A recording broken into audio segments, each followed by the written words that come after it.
Assalamualaikum warahmatullahi wabarakatuh. Selamat datang di Samdevadi. Pada video kali ini kita akan membahas sebuah desas-desus yang sedang hangat dibicarakan oleh pengguna Zoom, ya, aplikasi Zoom.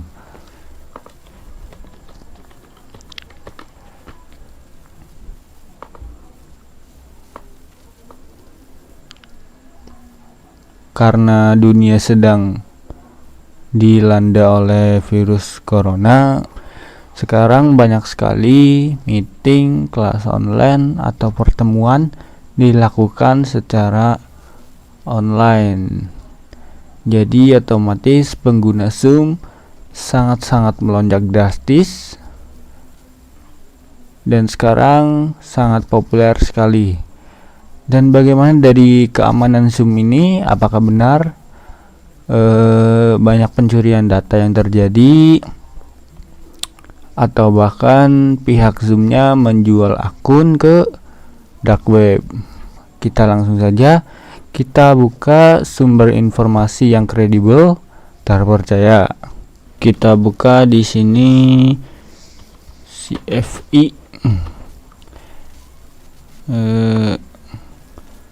CFI Common Vulnerabilities and Exposure.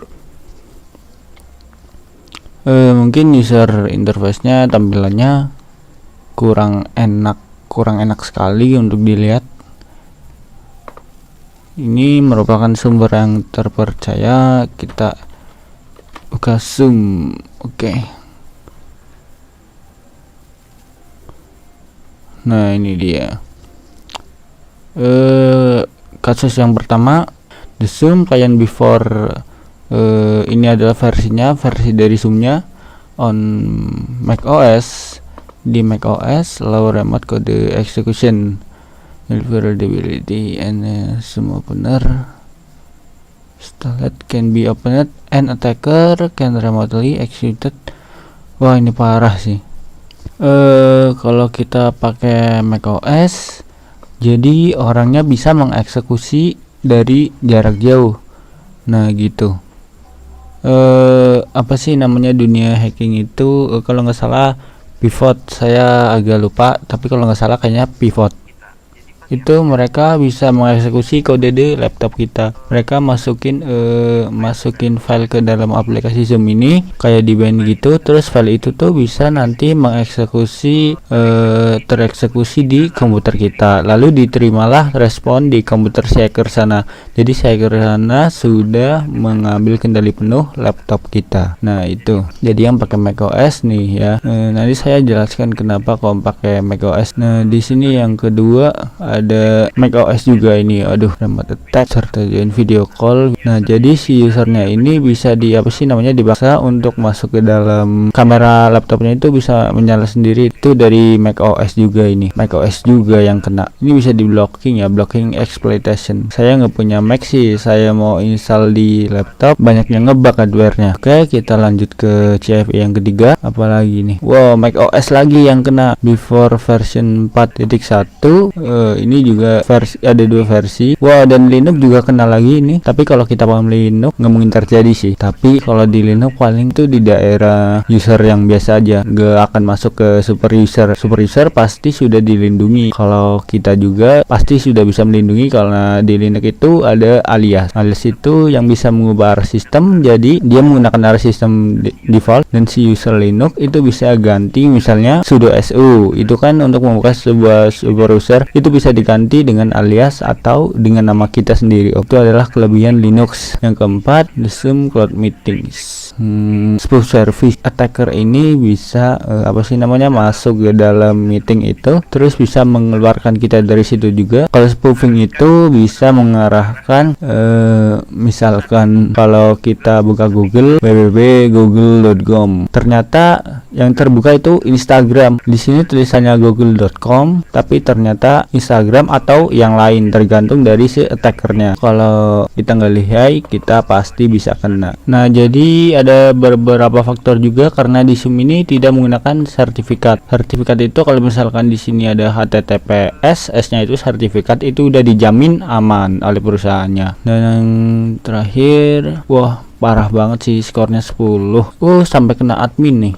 Zoom kali 3 DSL, modem has a terminal running on port 254. HTML management password even if the password has been changed for the HTTP interface, allow remote attacker to gain unauthorized access. Walaupun kita sudah mengganti password, tapi si attacker tetap bisa masuk. Kenapa? Dia masuknya lewat HTML management password. Jadi kalau teman-teman yang sudah bergelut lama pasti tahu dong salah satu server yang disebut dengan Drupal. Drupal ini tanpa kita registrasi ke dalam panel adminnya. Sebentar guys, ini informasi yang penting. Oke, kita bahas tentang HTML.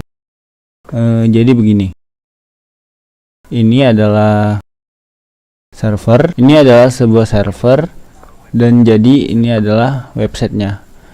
Jadi kalau ada websitenya pasti ada servernya, kalau nggak ada nggak mungkin, pasti ada. Kalau kita pakai Zoom semacam browser begini, itu pasti lewat website atau interface lain, tergantung si developernya. Oke, ini adalah user itu kita yang pakai atau pengguna. Jadi seketika si user masukin password di sini, passwordnya akan tersimpan di server, kita bilang aman. Tapi ketika si attackernya tahu salah satu biodata atau data tentang kita, tanpa harus dia buka server ini, dia akan memanipulasi HTML yang ada di server ini. Apa sih HTML itu? Jadi untuk membuat website itu harus ada HTML-nya. Google ini karena bisa tampil karena ada program HTML-nya. Nah, jadi ada HTML, bisa dimanipulasi menggunakan email tanpa menggunakan password. Mereka bisa auto-rest masuk ke sini. Tidak usah pakai password aslimu, mereka bisa masuk ke akun server kalian di Zoom. Itu yang dimaksud dari HTML manajemen password. Tapi kalau kita lihat dari update-nya,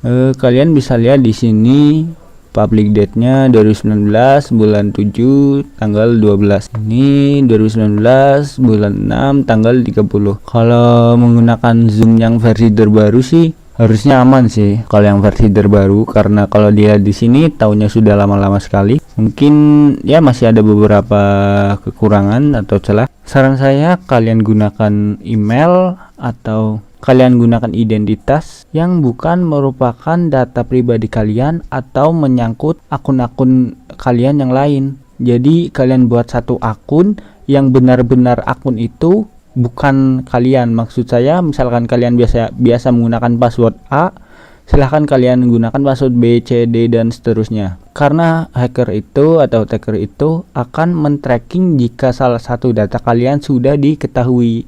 Jadi kalian gunakan sesuatu yang tidak biasa kalian gunakan. Jadi seperti itu. Mungkin cukup pembahasan Zoom kali ini. Mudah-mudahan bisa dipahami. Kita berjumpa pada video pembahasan selanjutnya.